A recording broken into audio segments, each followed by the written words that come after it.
বিশ্বের আর কোনো রাষ্ট্র আছে কি না সেটা আমার জানা নেই। একটা নতুন সরকার ক্ষমতায়, রাষ্ট্রীয় ক্ষমতায় বসার পর তাকে আমরা 6 মাসেরও সময় দেই না, কিন্তু ক্ষমতায় বসা আর তার পরদিন থেকেই আমাদের দাবি। বিশ্বের আর কোনো রাষ্ট্রে এরকম অবস্থা আছে কি না সেটা আমার জানা নেই। তবে আমি আগেই বলেছিলাম, জনাব তারেক রহমান, এই বটবাহিনী পটাক আপনাকে 1 সেকেন্ড 1 মিনিটের জন্য শান্তিতে থাকতে দিবে না।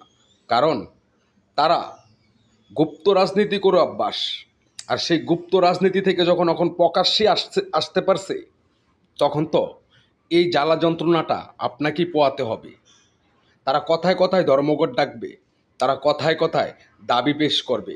তাদের উক্তিমতো হলে ওকে, আর তাদের কথার বাইরে হলেই আপনি তারেক রহমান দুর্নীতিবাজ, আপনি তারেক রহমান খাম্বাচোর, আপনি তারেক রহমান লন্ডনের দালাল, আপনি তারেক রহমান ভারতের দালাল, আর এসব বলেই আপনাকে আখ্যায়িত করবে।